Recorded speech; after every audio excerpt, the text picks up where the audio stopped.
ॐ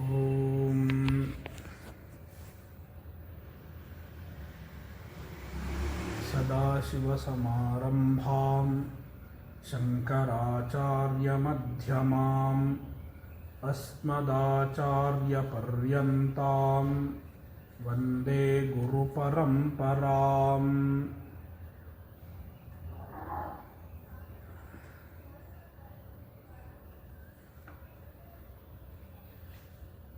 खानिलाग्न्यब्धरित्र्यन्तं स्रक्फणीवोद्गतं यतः ध्वान्तच्छिदे नमस्तस्मै हरये बुद्धिसाक्षिणे अलब्ध्वातिशयं यस्मात् व्यावृत्तास्तमबाधयः गरीयसे नमस्तस्मै अविद्याग्रन्थिभेदिने।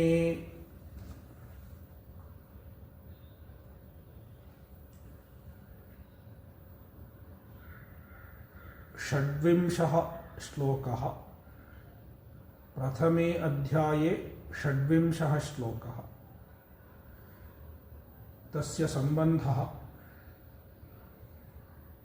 सर्वप्रकारस्यापि कर्मणः उत्पत्तितः एव विशिष्टसाध्याभिसम्बन्धात् न पारिशेष्यन्यायसिद्धिः इति। कर्मैव मोक्षसाधनम् इति वदन् पूर्ववादी एवं प्रष्टव्यः। शास्त्रेषु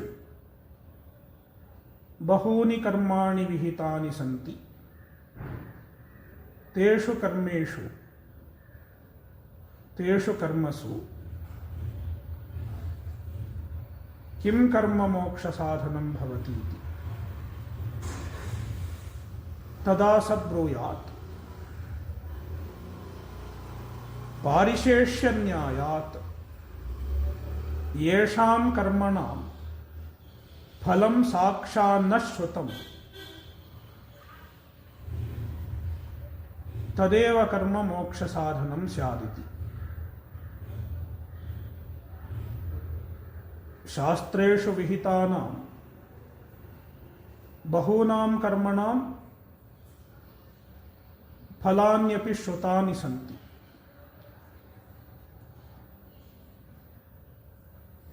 काम्याख्यानि यानि कर्माणि सन्ति, काम्यत्वेन प्रसिद्धानि यानि कर्माणि सन्ति, तेषां फलानि प्रायः श्रुत्या एव साक्षात् उदीरितानि सन्ति।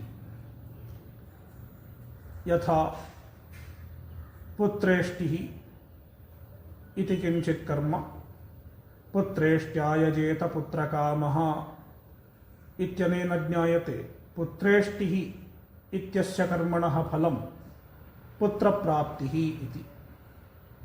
एवं बहूनां कर्मणां फलानि साक्षात् श्रुतानि सन्ति, किन्तु कस्यचित् कर्मणः फलं न श्रुतं वर्तते।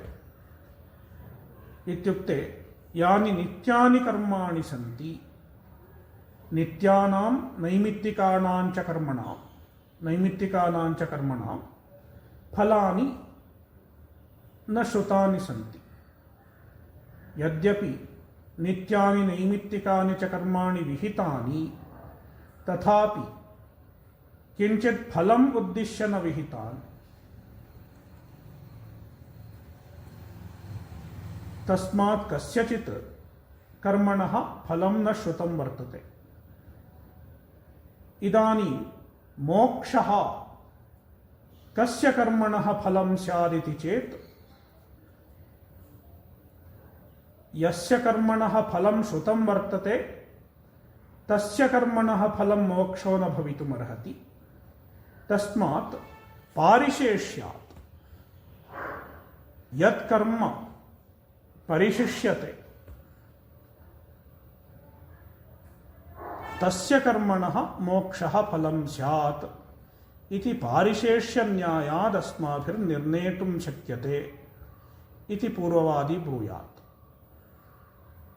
पारिशेष्यन्यायात् केषाञ्चित् कर्मणाम् इत्युक्ते नित्यानां कर्मणाम् इति पूर्वपक्षिणः अभिप्रायः, तस्य कर्मणः मोक्षः फलं स्यादिति। तदा वयं ब्रूमः अत्र पारिशेष्यन्यायात् कस्यचिदपि कर्मणः मोक्षः फलत्वेन निश्चेतुं न शक्यते इति। तत्कुतः इत्युक्ते कस्यचिदपि कर्मणः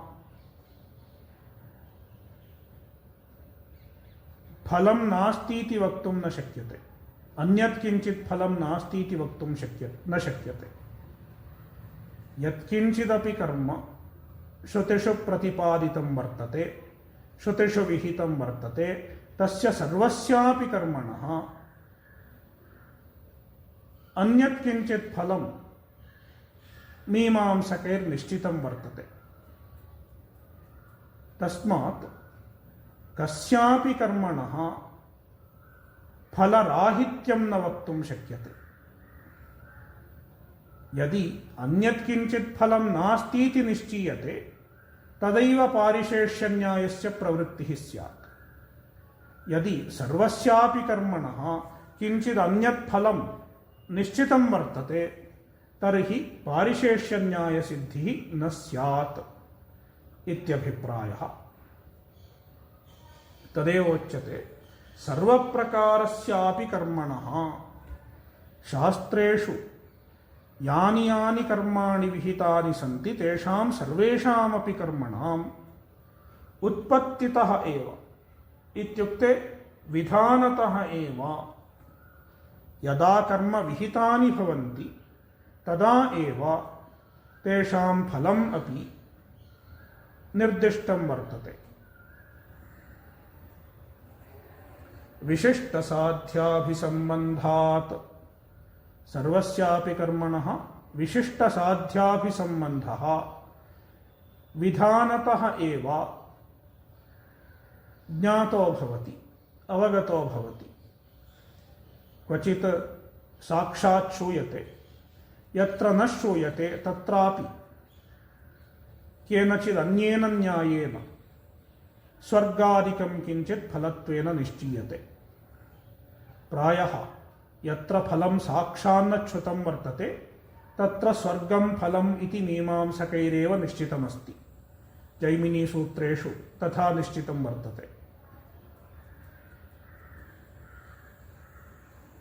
तस्मात् अफलं किञ्चित् कर्म नास्ति इत्युक्ते यस्य कर्मणः अन्यत् किमपि फलं नास्ति तादृशं कर्म न उपलभ्यते।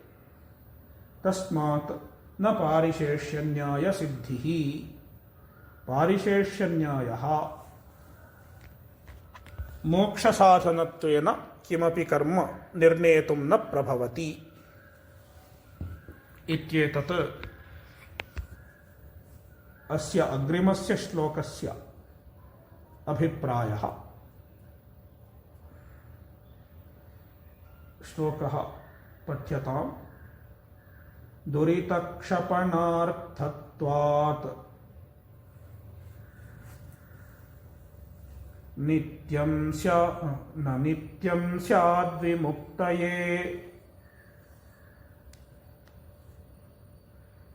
न नित्यं स्याद्विमुक्तये स्वर्गादिफलसम्बन्धात् काम्यं कर्म तथैव नः।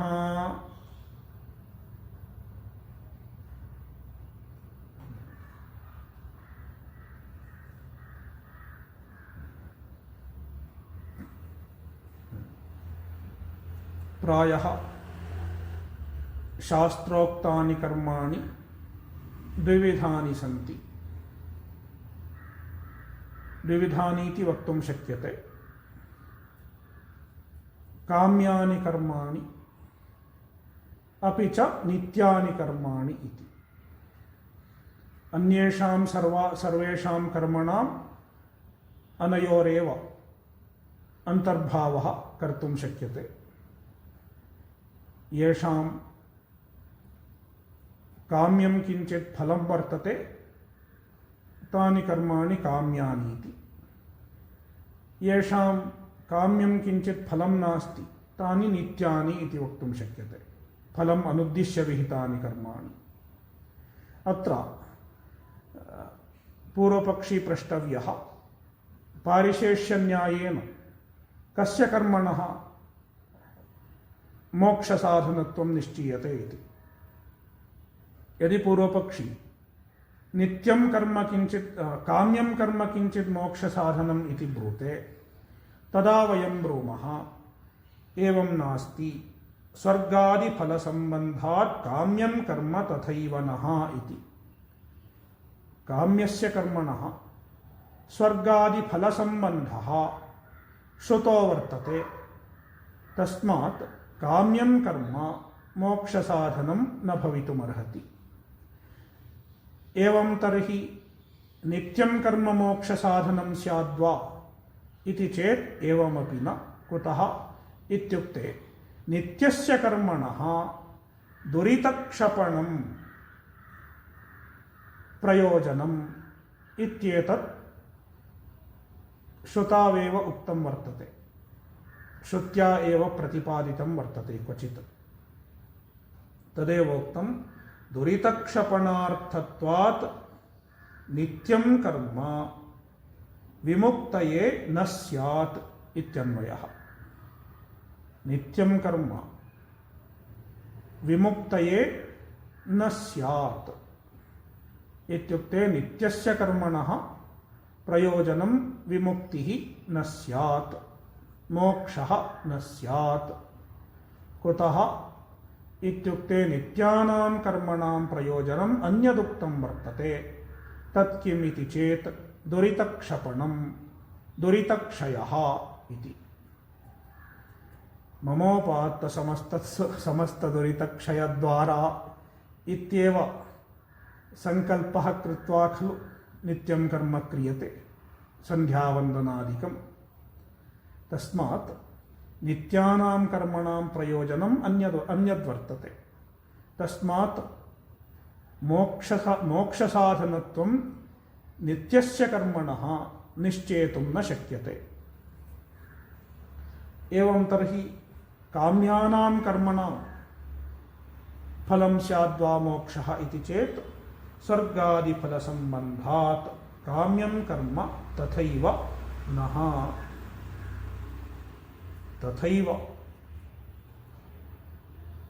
तथैव इत्युक्ते विमुक्तये न स्यादिति, विमुक्तये न प्रभवति इति।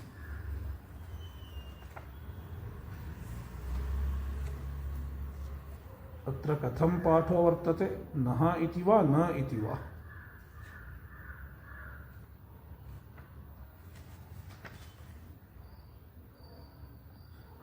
काम्यं कर्म तथैव न इति। अत्र विसर्गः, दोषेण विसर्गः मुद्रितो वर्तते। विसर्गः न अपेक्षितः।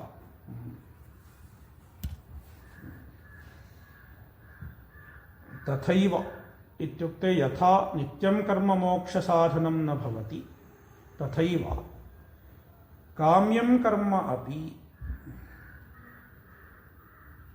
मोक्षसाधनं न भवति, विमुक्तये न भवति। कुतः? स्वर्गादिफलसम्बन्धात्। काम्यं कर्म स्वर्गादिफलेभ्यः विहितं वर्तते। काम्यस्य कर्मणः फलम् अन्यत् किञ्चित् श्रुतं वर्तते, अथवा केनचित् न्यायेन तस्य अन्यत् फलं निश्चितं भवति मीमांसकैः। तस्मात् काम्यस्य कर्मणः अपि फलं मोक्षो न भवितुमर्हति इति कृत्वा पारिशेष्यन्यायात् कस्यापि कर्मणः फलं मोक्षः इति निश्चेतुं न शक्यते। अस्य व्याख्यानं न द्रष्टव्यमिति मन्ये। अग्रे पठामः।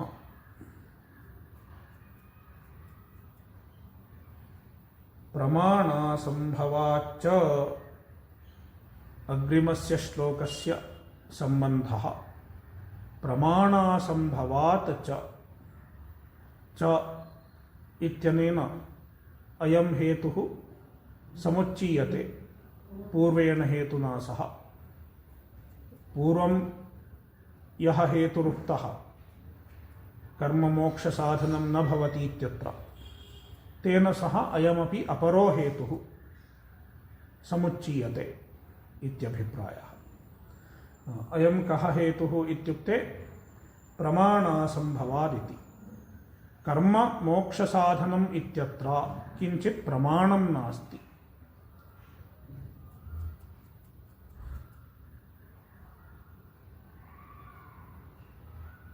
तत्र किं प्रमाणं स्यात्? यदि कर्म मोक्षसाधनम् इति कश्चित् वदति चेत् किं प्रमाणमाश्रित्य सः तथा वक्तुं पारयेत् इति चेत् प्रत्यक्षादीनि प्रमाणानि कर्मणः मोक्षसाधनत्वं निर्णेतुं न प्रभवन्ति।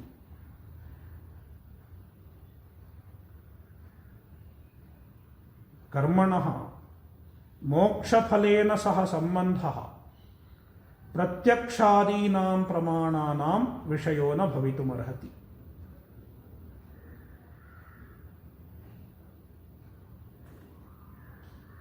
कुतः इति चेत् मोक्षः इत्ययं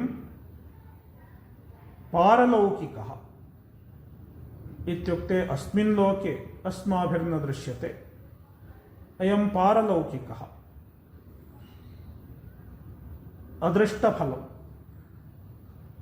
तस्मात् तादृशस्य मोक्षस्य केनचित् कर्मणा सह सम्बन्धः प्रत्यक्षादिभिः प्रमाणैः निर्णेतुं न शक्यते।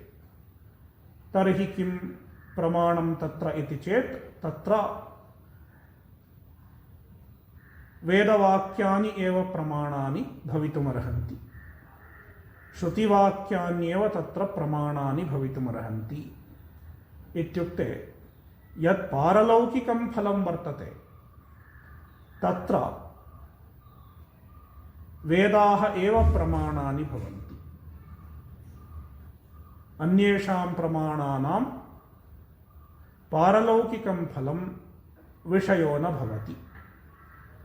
तस्मादत्र यः कर्मणः मोक्षसाधनत्वं ब्रूते तेन श्रुतिवाक्यरूपमेव किञ्चित् प्रमाणं वक्तव्यं भवति, श्रुतिवाक्यरूपमेव किञ्चित् प्रमाणं प्रदर्शनीयं भवति। तत्र किं वाक्यं वर्तते कर्ममोक्षसाधनम् इत्यत्र इति चेत् तत्र किमपि तादृशं वाक्यं नास्ति। सर्वेष्वपि वेदेषु एकमपि तादृशं वाक्यं नास्ति यत् कर्मणः मोक्षसाधनत्वं प्रतिपादयति। तस्मात् कर्ममोक्षसाधनम् इत्यत्र न किञ्चित् प्रमाणम्। तस्मात् प्रमाणाभावादपि कर्मणः मोक्षसाधनत्वं न वक्तुं शक्यते इत्यभिप्रायः। श्लोकः साध्यसाधनभावोऽयं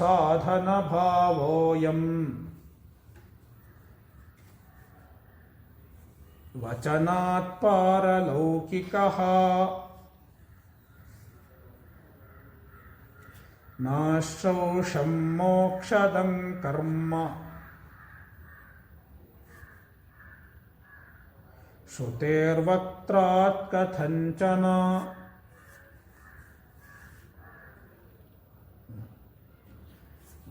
वस्तुतः अत्र मोक्षः पारलौकिकः इति पूर्वपक्षमतरीत्या उच्यते। अस्मद्रीत्या वस्तुतः मोक्षः पारलौकिको न भवति। अत्र ब्रह्म समश्नुते इत्युच्यते खलु। मोक्षः दृष्टफलरूपः एव अस्माभिः स्वीक्रियते। किन्तु अत्र पूर्वपक्षरीत्या उच्यते मोक्षः पारलौकिकः इति। यः कर्मणः मोक्षसाधनत्वं मन्यते तस्य मते मोक्षो नाम किञ्चित् पारलौकिकं फलं भवति, परलोके प्राप्यमाणं फलं भवति, न तु जीविते सति प्राप्यमाणम्।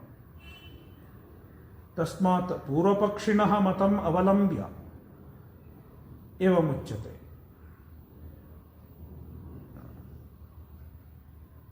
यः पारलौकिकः साध्यसाधनभावः इत्युक्ते परलोकसम्बन्धी यः साध्यसाधनभावः इत्युक्ते पारलौकिकस्य साध्यस्य केनचित् साधनेन सह सम्बन्धः। परलोके प्राप्यमाणं यत् फलं वर्तते तस्य केनचित् साधनेन सह सम्बन्धः इत्युक्ते अनेन साधनेन इदं पारलौकिकं फलं प्राप्यते इत्ययं सम्बन्धः। वचनात्, वचनादित्युक्ते वेदवाक्यात् एव, श्रुतिवाक्यादेव, श्रुतेर्वचनादेव अवगन्तुं शक्यते, ज्ञातुं शक्यते। तत्र अन्यत् किञ्चित् प्रमाणं नास्ति इत्यभिप्रायः।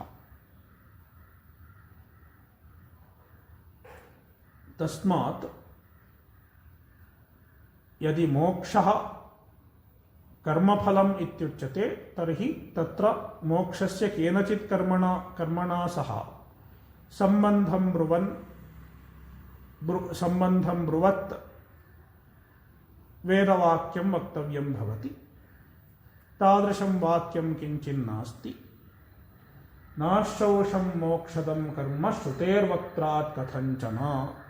सिद्धान्ती पूर्वपक्षिणं ब्रूते मया सम्यक् वेदान्यधीतानि, यानि यानि वेदानि सन्ति तानि सर्वाण्यपि मया अधीतानि इति सिद्धान्ती ब्रूते।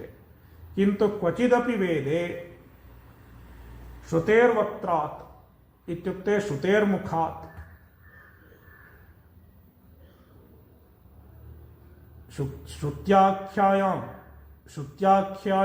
श्रुत्याख्यशब्दराशौ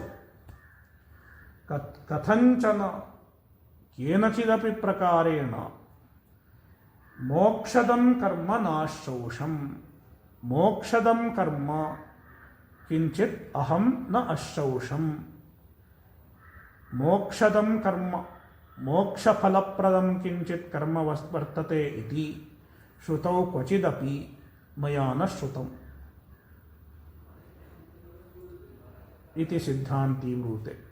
इत्युक्ते तादृशं किञ्चित् वाक्यं नास्ति इत्यभिप्रायः।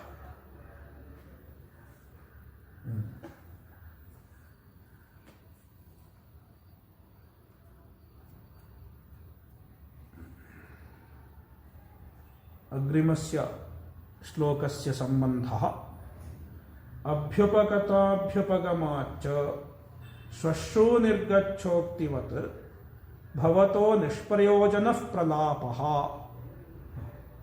सिद्धान्ती पूर्वपक्षिणं ब्रूते यदि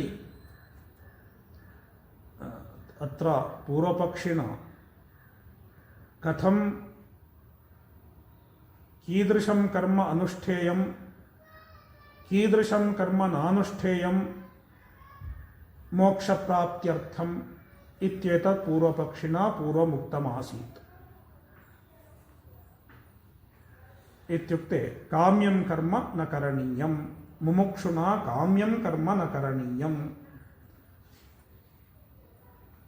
प्रतिषिद्धं कर्म अपि मुमुक्षुना न करणीयं, किन्तु नित्यानि कर्माणि नैमित्तिकानि च कर्माणि अनुष्ठेयानि इत्येवं साधनं पूर्वपक्षिणा पूर्वम् उदीरितमासीत्।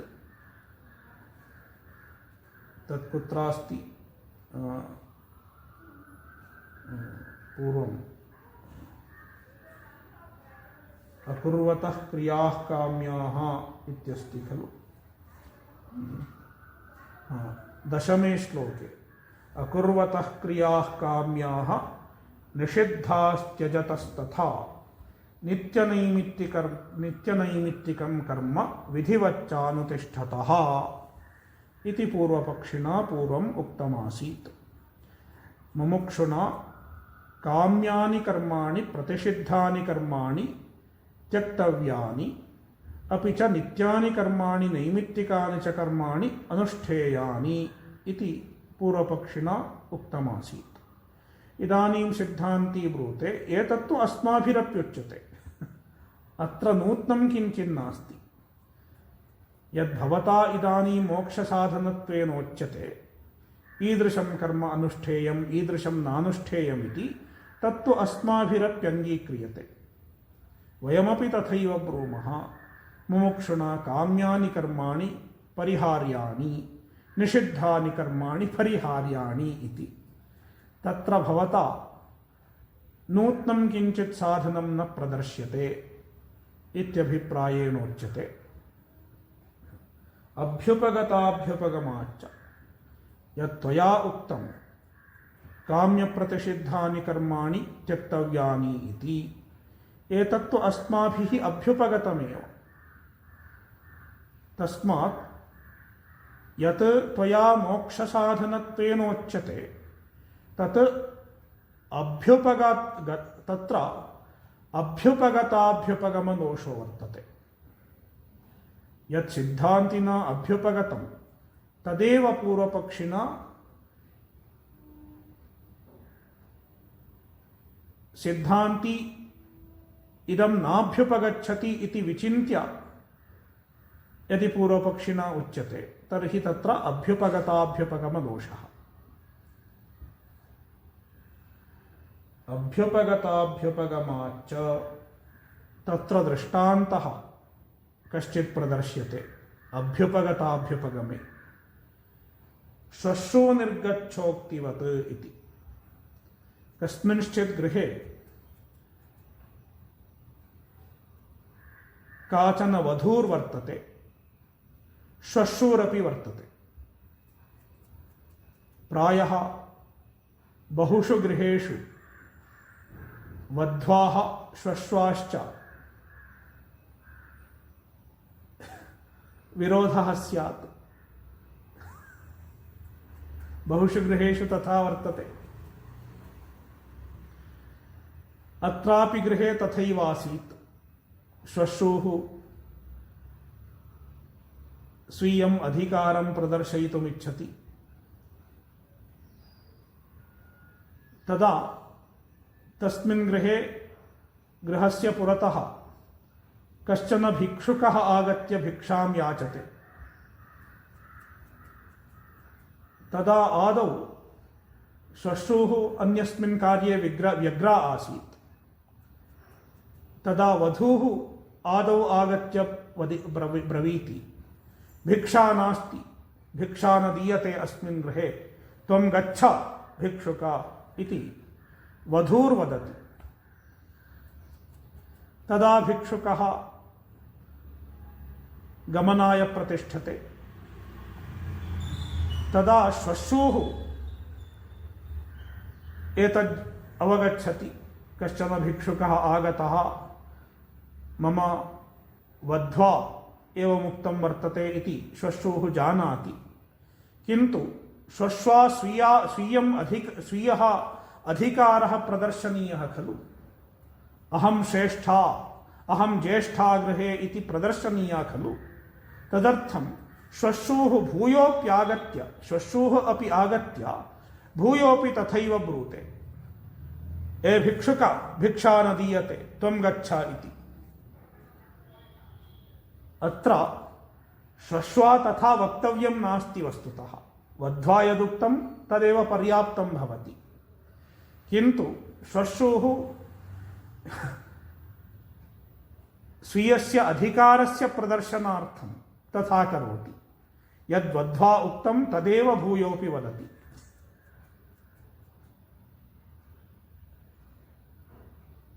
तत् श्वश्रुवाक्यं निरर्थकं भवति वस्तुतः, तस्य किमपि प्रयोजनं नास्ति, व्यर्थप्रलापः। तथैव अत्रापि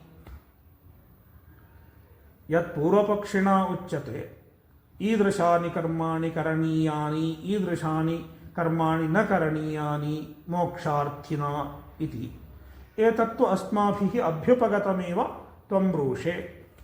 तस्मात् तव प्रलापः इयं श्वश्रो निर्गच्छोक्तिवत्, यथा श्वश्वा निर्गच्छ भिक्षा नास्ति इति श्वश्वा उक्तं वर्तते तस्मिन् दृष्टान्ते, तस्यां कथायां, तथैव तवापि अयं व्यर्थप्रलापः, भवतः निष्प्रयोजनः प्रलापः।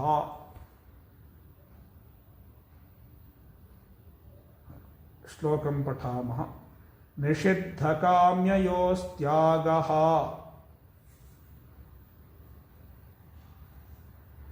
त्वयापीष्टो यथा मया नित्यस्याफलवत्वाच्च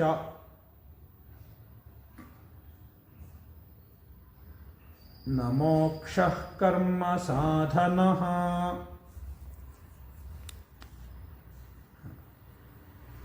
निषिद्धकाम्ययोः त्यागः यः भवता पूर्वमुक्तः मोक्षसाधनस्य अंगत्वेन,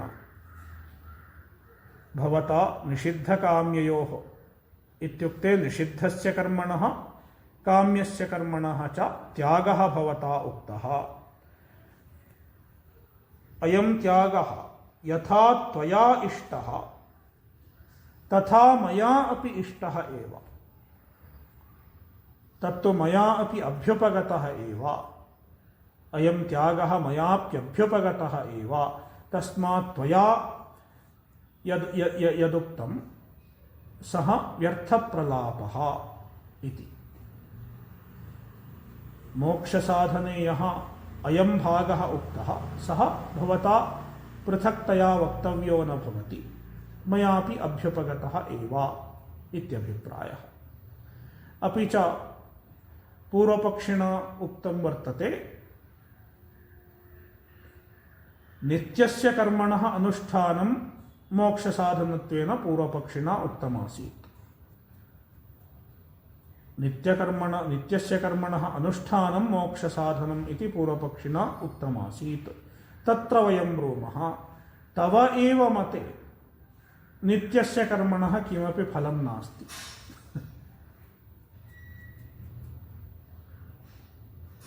पूर्वपक्षिणः एव मते नित्यस्य कर्मणः किमपि फलं नास्ति इत्यभ्युपगम्यते। नित्यस्य कर्मणः किं प्रयोजनम् इति चेत् करणेन किमपि प्रयोजनं नास्ति, किन्तु अकरणे प्रत्यवायो भवति, तस्मात् प्रत्यवायपरिहारार्थं नित्यं कर्म अनुष्ठेयम् इति पूर्वपक्षिणः अभ्युपगमः। तस्मादस्माभिरुच्यते यदि त्वया एव तथा अभ्युपगम्यते नित्यस्य कर्मणः किमपि फलं नास्ति इति, तर्हि कथं तदेव कर्म मोक्षसाधनं भवितुमर्हति? कथं तदेव कर्म मोक्षरूपं फलं जनयितुं पारयेत् इति वयं पृच्छामः। नित्यस्य अफलवत्वाच्च न मोक्षः कर्म साधनः। नित्यस्य अफलवत्वात् इत्युक्ते नित्यस्य कर्मणः किमपि फलं नास्ति, तस्मात् किंचिदपि कर्म मोक्षस्य साधनं भवितुं नालम्। तस्मात् मोक्षः कर्मसाधनः न भवति। अत्र कर्मसाधनः इति बहुव्रीहिसमासः। कर्म साधनं यस्य सः कर्मसाधनः इति।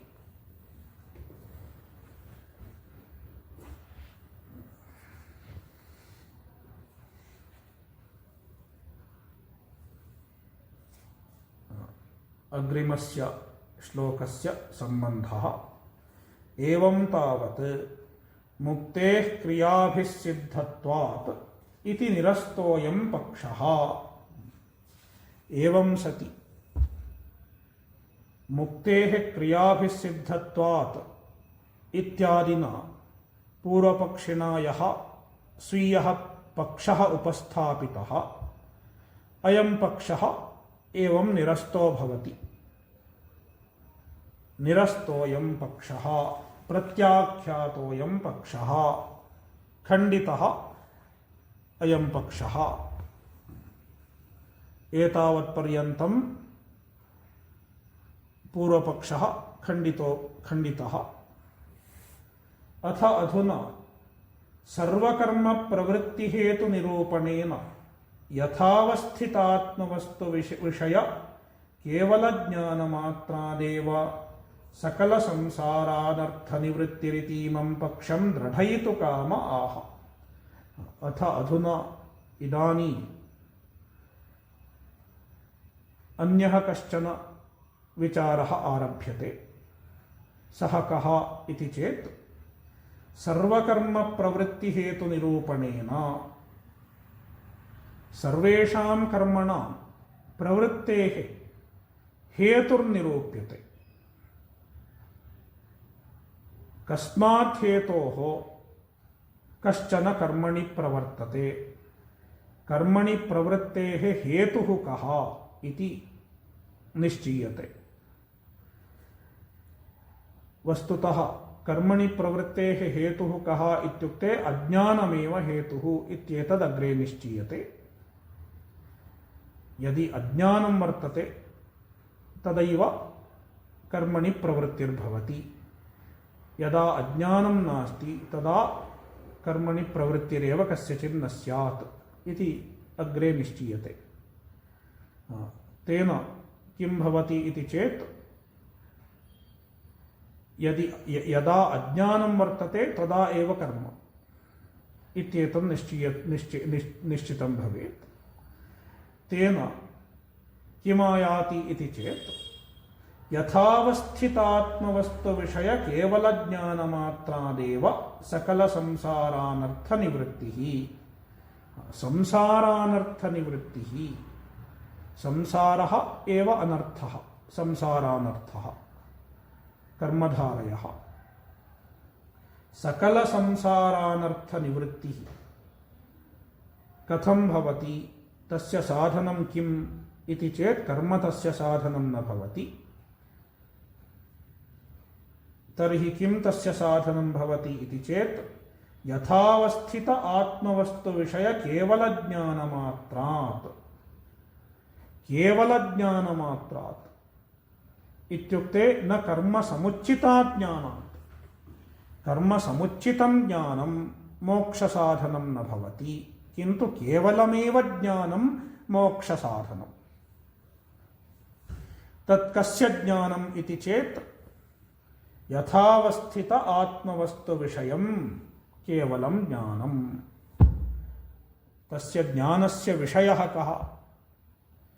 मोक्षसाधनभूतं यज्ञानं वर्तते तस्य विषयः कः इति चेत् यथावस्थितम् आत्मा इत्युक्ते आत्मनः याथात्म्यम्। आत्मनः याथात्म्यस्य यज्ञानं वर्तते तज्ज्ञानं मोक्षसाधनं भवति। इति इमं पक्षं दृढयितु कामः। ग्रंथकर्ता इमं पक्षं दृढयितुम् इच्छति। यद्यपि पूर्वमेव निश्चितं वर्तते, पूर्वमेव उक्तं वर्तते, तथापि अयं पक्षः भूयोपि दृढयितव्यः। तस्मात् आह ग्रंथकर्ता आह ब्रवीति।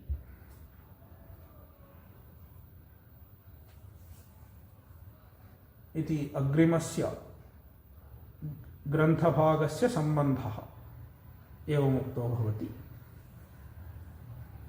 इह चेदं परीक्ष्यते। इह अस्मिन् प्रकरणे, अस्मिन् ग्रंथभागे, अग्रिमे ग्रंथभागे इदं परीक्ष्यते। किं परीक्ष्यते? इदं परीक्ष्यते। किं यथा प्रतिषिद्धेषु यादृच्छिकेषु च कर्मसु स्वाभाविकस्वाशयोत्थनिमित्तवशादेव इदं हितम् इदम् अहितम् इति विशेषान् परिकल्प्य मृगतृष्णिकोदकपिपासुरिव लौकिकप्रमाणप्रसिद्धान्येव साधनान्युपादाय हितप्राप्तये अहितनिरासाय च स्वयमेव प्रवर्तते निवर्तते च तथैव अदृष्टार्थेषु काम्येषु नित्येषु च कर्मसु किं वा अन्यदेव तत्र प्रवृत्तिनिवृत्तिनिमित्तम् इति अयं विचार्यते। अग्रिमे ग्रन्थभागे अयमेव विचारः। तत्र विचारे पक्षद्वयं स्यात्। सिद्धान्तपक्षः पूर्वपक्षः इति।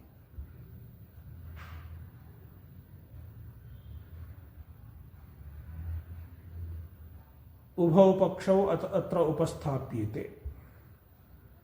इत्युक्ते शङ्का अत्र उपस्थाप्यते। आदौ शङ्का भवति, संशयः। यथा ब्रह्मसूत्रेषु एकस्मिन् अधिकरणे आदौ संशयः कः, विषयः कः इत्येतदुच्यते। तथैव अत्रापि संशयः आदावुच्यते। विचारप्रवर्तनार्थम् आदौ संशयः कथ्यते। किं यथा प्रतिषिद्धेषु यादृच्छिकेषु च कर्मसु, किम् इति प्रश्नार्थकः। किम् इत्यारभ्य संशयः उच्यते।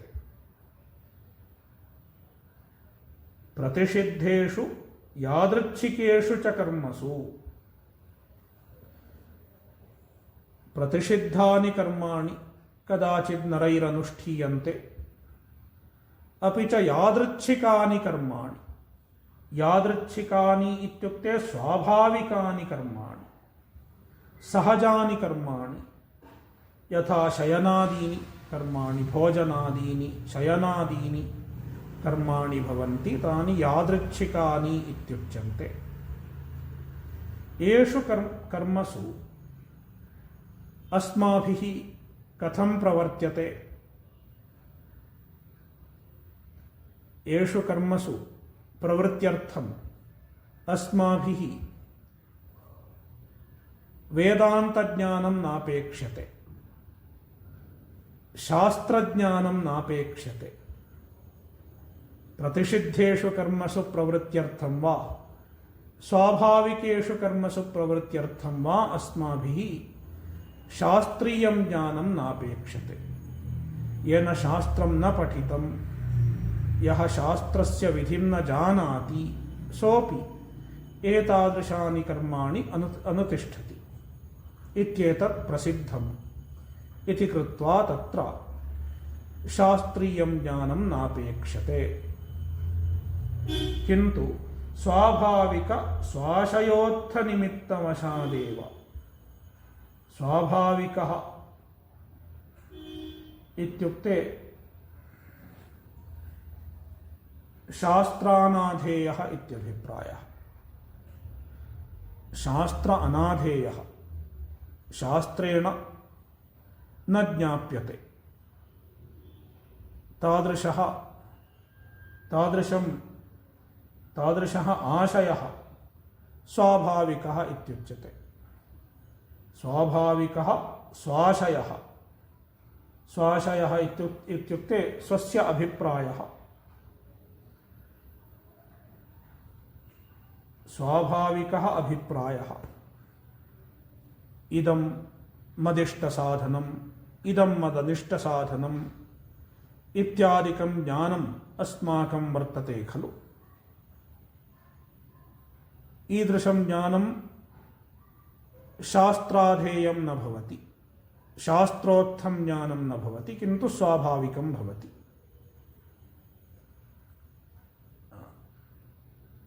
स्वाभाविक स्वाशयोत्थ निमित्तम स्वाभाविक स्वाशयात् उत्थितम उत्पन्नम यत् निमित्तं वर्तते। अत्र निमित्तम् इत्यनेन रागद्वेषादिकं ग्राह्यम्। यदा कदाचित् इदं मदिष्टसाधनम् इति केनचित् चिन्त्यते तदा तस्मिन् रागः उदेति, इच्छा उदेति। इदं मदनिष्टसाधनम् इति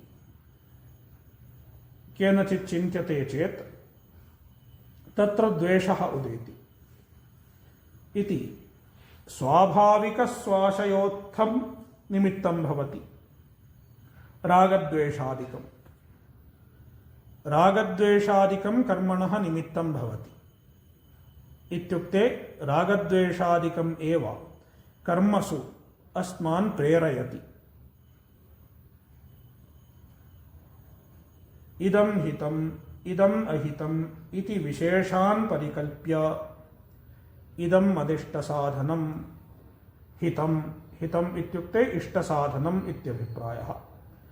इदम् अहितम् इत्युक्ते मदनिष्टसाधनम् मम अनिष्टं करोति इति विशेषान् परिकल्प्य इति विषयेषु अस्माकम् इन्द्रियगोचरेषु विषयेषु विशेषान् परिकल्प्य एवं भेदान् परिकल्प्य इदम् इष्टसाधनम् इदम् अनिष्टसाधनम् इति विभज्य मृगतृष्णिकोदकपिपासुरिवा अत्र इदं सर्वं वस्तुषु विषयेषु इष्टसाधनत्वं वा अनिष्टसाधनत्वं वा अस्माकं भ्रान्तिमात्रं भवति। वस्तुतः विषयः एव मिथ्या भवति। तस्मात् तत्र इष्टसाधनत्वं वा नास्ति अनिष्टसाधनत्वं वा नास्ति। तस्मादेवोच्यते मृगतृष्णिकोदकपिपासुरिवा। यथा कश्चन ऊषरभूमौ मरुभूमौ पिपासार्दितः तृषार्दितः मृगतृष्णिकां पश्यति, तत्र जलं वर्तते इति विचिन्त्य तत्र दृश्यमानं जलं पातुमिच्छति। स एव उच्यते मृगतृष्णिकोदकपिपासुः इति। यः मृगतृष्णिकोदकं पातुमिच्छति। तथैव अस्मिन् संसारसागरे जनाः बाह्येषु विषयेषु इष्टसाधनत्वं परिकल्पयन्ति, क्वचित् अनिष्टसाधनत्वम् अपि परिकल्पयन्ति। एवं लौकिकप्रमाणप्रसिद्धान्येव साधनानि उपादाय तेषाम् इष्टानिष्टविषयाणां प्राप्त्यर्थं लौकिकप्रमाणप्रसिद्धान्येव साधनानि उपादाय ते प्रवर्तन्ते। तत्र प्रवृत्त्यर्थं कानि प्रमाणानि उपादीयन्ते इति चेत् लौकिकप्रमाणप्रसिद्धान्येव।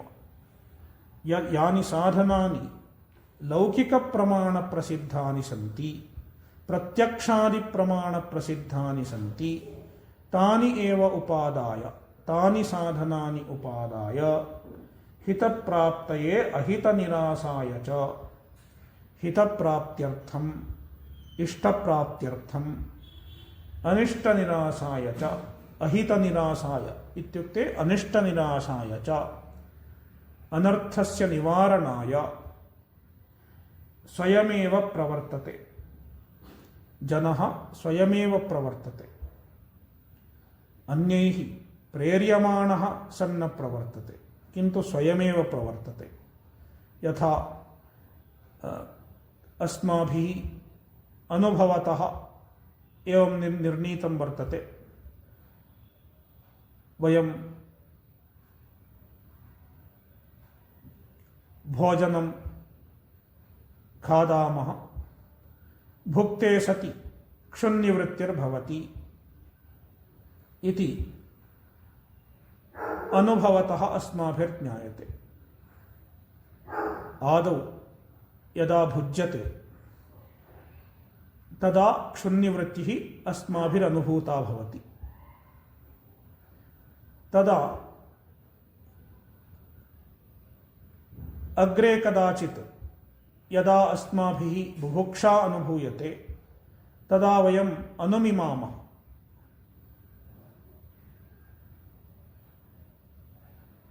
कथम् अनुमानः अस्माभिः प्रयुज्यते इति चेत् वयम् अनुमिमीमहे। कथम् अनुमिमीमहे इति चेत् भोजनं क्षुन्निवृत्तेः साधनम्। भोजनं क्षुन्निवृत्तेः साधनम् भोजनत्वात् अनुभूतभोजनवत् इति भोजनस्य अद्यतनीनस्य भोजनस्य क्षुन्निवृत्तिसाधनत्वं वयम् अनुमिमीमहे।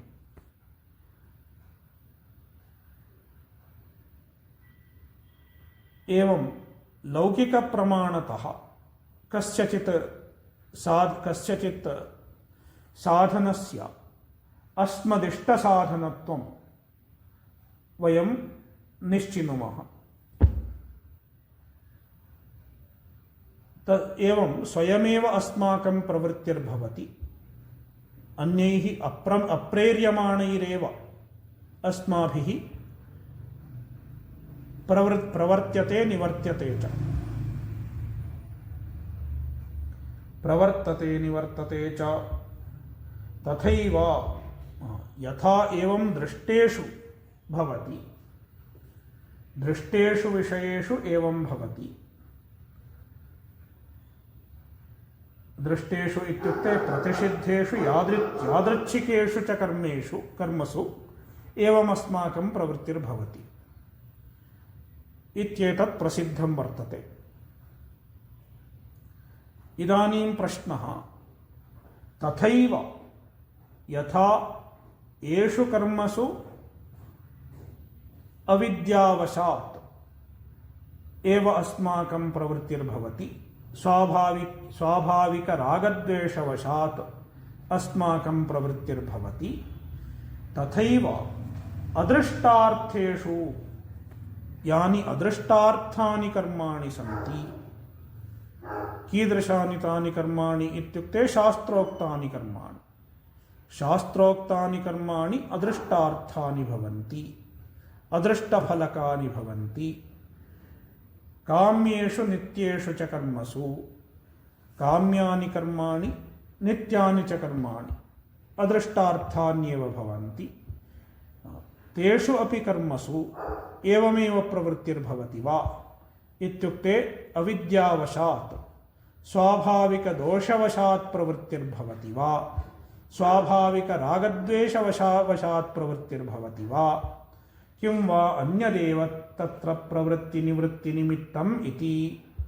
किं वा अथवा तत्र प्रवृत्तिनिवृत्तिनिमित्तम् अन्यदेव किञ्चिदस्ति वा। अन्यदित्यनेन ज्ञानं विवक्षितं वर्तते।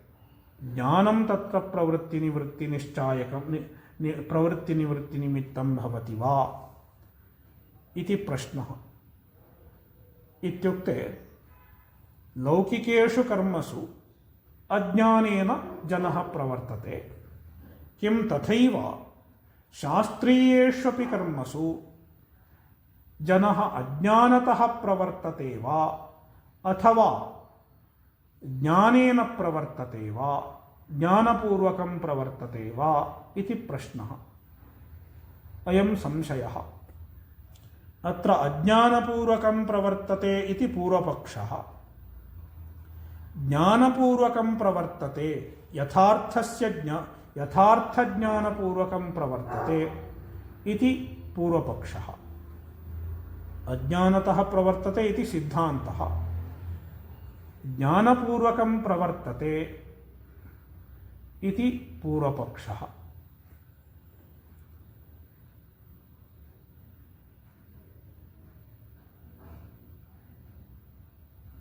अग्रिमे पाठे अग्रोपि विचारः प्रवर्तिष्यते।